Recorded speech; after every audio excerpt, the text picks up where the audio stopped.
పంచాయతీ ఆస్తుల మీద, హక్కుల మీద, నిధుల మీద దుర్వినియోగం అవుతుంది. గత 2011 నుంచి హైకోర్టులో పోయి ఆర్డర్లు తెచ్చి పోలీసుల దగ్గర దెబ్బలు తిని, డిపార్ట్మెంట్ల దగ్గర దెన్నులు తిని, హైకోర్టులో ఆర్డర్లు తెచ్చి ఇస్తే దానికి సంబంధపడిన అధికారులు ఎంఆర్ఓ కానీ డిపో కానీ పట్టించుకోలేదు.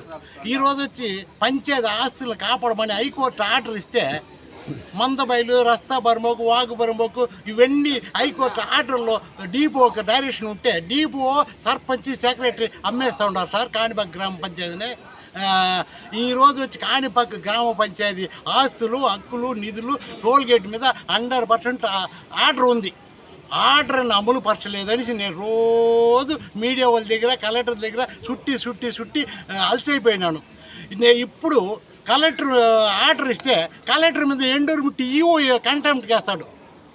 కలెక్టర్ మీద, డిపో మీద, సర్పంచ్ మీద ఏంది కలెక్టర్ మీద కంటెంప్ట్ కేసు వేస్తే ఆ కేసు గెలుచుకొస్తే నాకు న్యాయం జరగకపోతే ఈరోజు వచ్చి కలెక్టర్ ఆఫీస్కి వస్తే కలెక్టర్ ఆఫీస్లో నన్ను ప్రశ్నిస్తారు. ఇన్నేళ్ళుగా ఏం చేస్తూ ఉంటివి, ఇన్నేళ్ళుగా నువ్వు నిద్రపోతూ ఉంటివి అనేసి అడుగుతారు.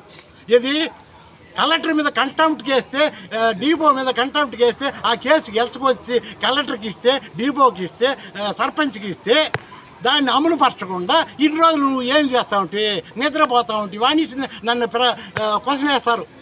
ఈరోజు వచ్చి జిల్లా స్థాయిలో పంచాయతీరాజ్ మినిస్టర్ పవన్ కళ్యాణ్ గారు ఉన్నారు. ఇది ఎవరైనా దయచేసి పవన్ కళ్యాణ్ దృష్టికి, రాష్ట్ర ముఖ్యమంత్రి దృష్టికి తీసుకుపోతే కాణిపాక గ్రామ పంచాయతీకి కోట్లాది రూపాయలు, కోట్లు సార్, లక్షలు కాదు, కోట్లు దుర్వినియోగం అవుతుంది. ల్యాండ్ కన్వర్ట్ కాకుండా బిల్డింగ్లు కడుతూ ఉన్నారు, అప్రూవల్ లేకుండా బిల్డింగ్ కడుతూ ఉన్నారు, ట్యాక్స్ వసూలు చేయకుండా కొల్లుడైపోయినారు. ఈరోజు వచ్చి కలెక్టర్ ఆఫీస్కి ట్యాక్స్ ఉంది, ఎస్పీ ఆఫీస్కి ట్యాక్స్ ఉంది, కానీ గుళ్ళో ట్యాక్స్ వసూలు చేయాలంటే ఈవో వద్దనేసాడు అంటాడు మా సర్పంచ్, మా సెక్రటరీ. అంటే కలెక్టర్ ఆఫీసులో ట్యాక్స్ కట్టుతారు, ఎస్పీ ఆఫీసులో ట్యాక్స్ కడతారు, గుడికి లేదంట. గుడికి అన్నదానానికి మినాయించి ట్యాక్స్ వసూలు చేయాల.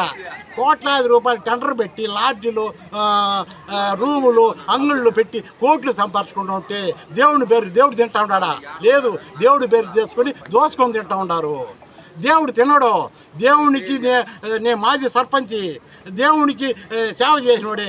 నేను రామూర్తి నాయుడు రోడ్డు వైడింగ్ చేసి గుడికి డెవలప్కి ఇండ్లు పగలగొట్టి గుడికి ఇచ్చినోడే. ఈరోజు ఎండోరుమిట్టి ఇవ్వయింది గ్రామ పంచాయతీ ఆస్తుల మీద కన్వర్ట్, ఇది గ్రామ పంచాయతీ ఆస్తుల మీద ఎంఆర్ఓని పెట్టి 10-1 నాటకంలో ఎక్కిచ్చేస్తారు, 1Bలో ఎక్కిచ్చేస్తారు. హైకోర్టు